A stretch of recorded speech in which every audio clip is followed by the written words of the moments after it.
여러분 안녕하십니까? 기업교육 강사 장철우입니다.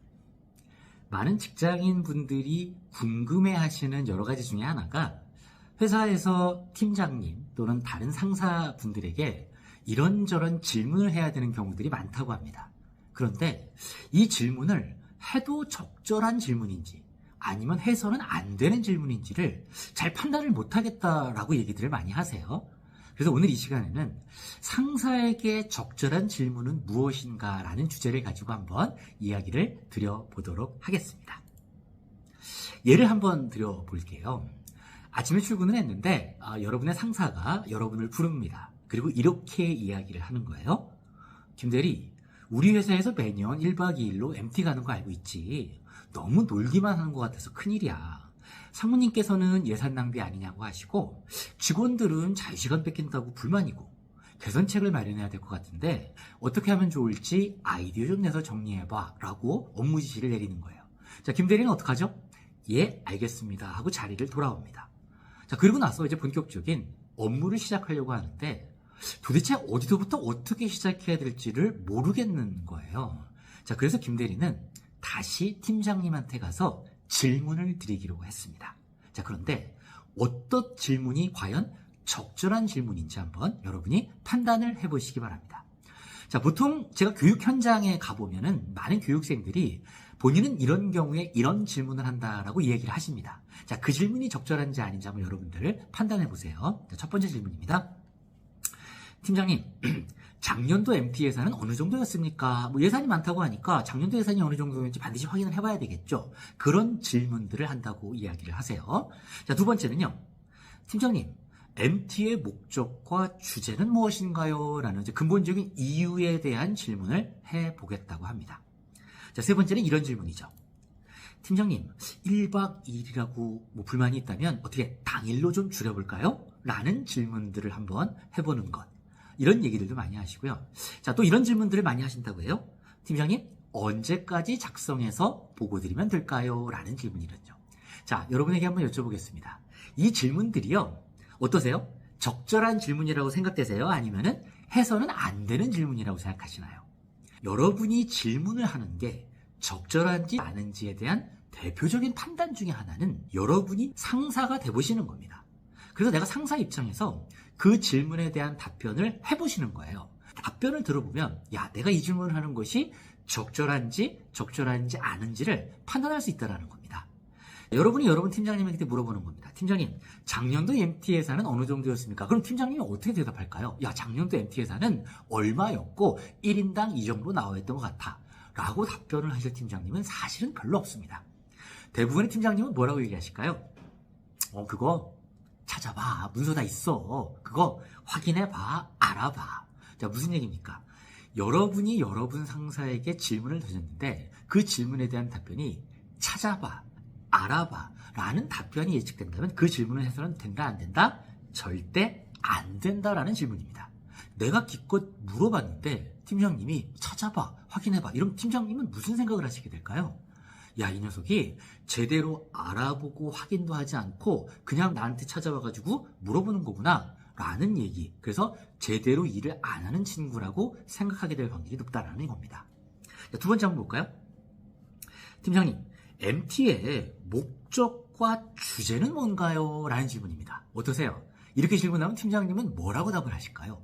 야, MT는 이런 게 목적이고 이런 게 주제야 라고 말할까요?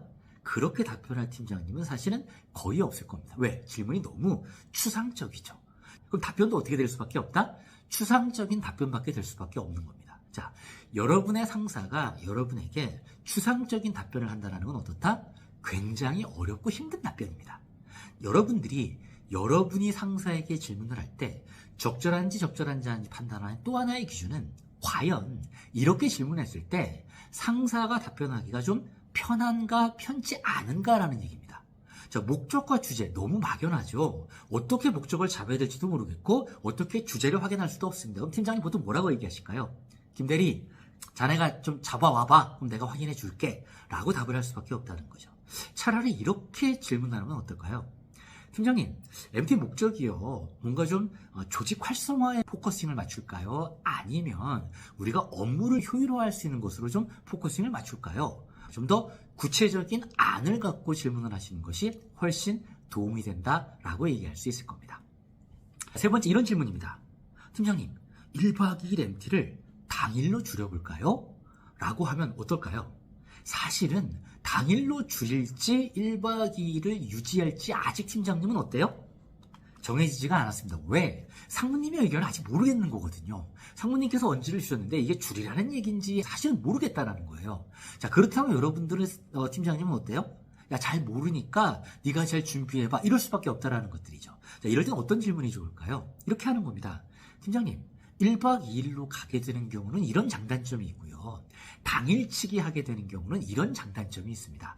어디에 좀 포커싱을 맞출까요? 라고 여러분이 질문한다면 여러분의 팀장님은 어때요? 답변하기가 좀 더 수월할 거다라는 얘기입니다. 자, 마지막 질문입니다.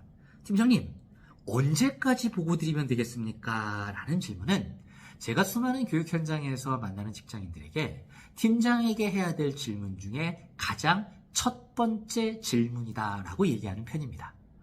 여러분이 일이 주어지면 이 일이 언제까지 해달라고 팀장님께서 지시하는 경우도 있지만 그냥 지시만 하는 경우가 많습니다. 그럼 나는 그냥 그런가 보다 하고 일단 예 알겠습니다라고 홀딩을 하죠. 자, 그런데 아침에 지시 내린 팀장님이 점심 먹고 와서 물어보는 거죠. 김대리, 그거 어떻게 됐어? 아직 안 했는데요? 이 친구 일 안 하고 놀고 있구만 라는 소리를 들을 확률이 높다라는 거죠. 자, 그래서 여러분들이 상사에게 지시를 받을 때는 반드시 물어보셔야 됩니다. 팀장님, 이거 언제까지 하면 되겠습니까? 라고 물어보셔야 돼요. 그럼 팀장님이 그거 다음 주 금요일까지 해 라고 지시를 할 겁니다. 여러분, 이때가 너무 중요합니다. 여러분의 상사가 언제까지 하라고 해? 그럼 여러분 어떻게 반응하는 게 좋을까요? 예, 알겠습니다. 이게 좋을까요? 여기서 한 가지 팁을 드리면 금요일까지요? 그럼 팀장님, 제가 수요일까지 아웃라인 잡아서 중간 보고 한번 드리겠습니다 라고 본능적으로 말하는 것이 좋습니다. 여러분의 상사는요, 여러분의 일이 완벽하게 마무리돼서 오는 것보다는 사실은 일이 중간중간에 어떻게 진행되는지를 굉장히 알고 싶어 합니다. 자, 근데 본인이 마감 기한을 줬는데 중간에 막 물어보기가 그렇잖아요. 그래서 사실 여러분 상사들하고 이제 워크숍을 진행하고 이런 얘기들을 많이 하세요. 가장 이쁜 직원이 누굽니까? 라고 물어보면 물어보지도 않았는데 보고해주는 직원, 마감 기한도 있는데 중간 보고해주는 직원이다. 그래서 언제까지 보고 드릴까요? 라는 건 굉장히 중요한 질문이다 라고 말씀드릴 수가 있습니다. 만약에 여러분의 상사가 여러분에게 업무 지시를 이렇게 내렸다면 어떨까요? 김대리, 상무님께서 다음 주 수요일에 임원회의 들어가잖아.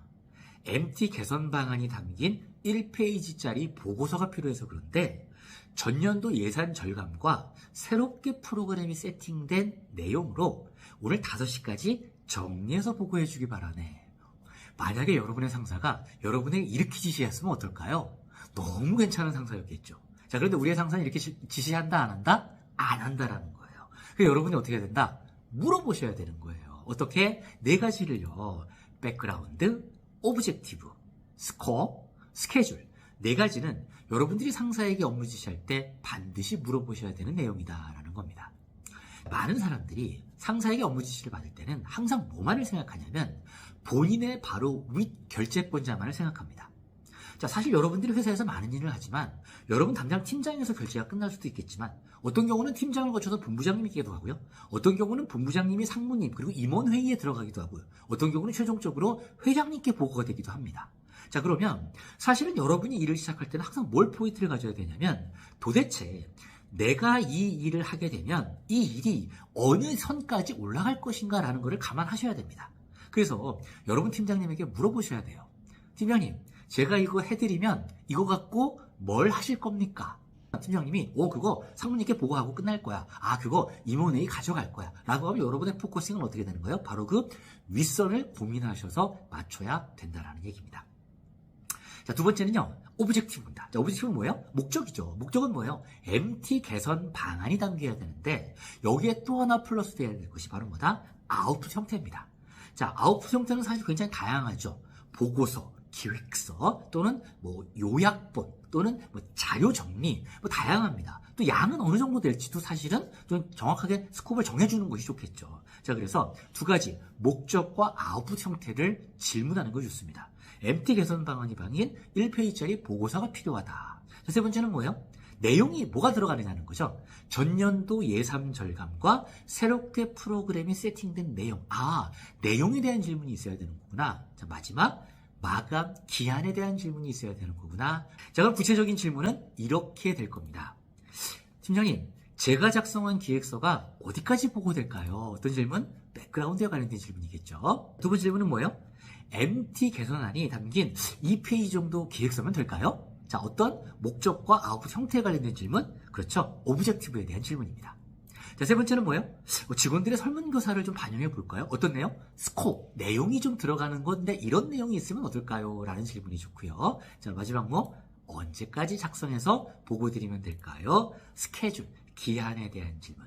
이 네 가지는 여러분의 상사에게 어떤 업무 지시를 받을 때 반드시 물어보셔야 될 질문임을 꼭 기억하시기를 바랍니다. 자, 그럼 다음 시간에 또 뵙겠습니다. 대단히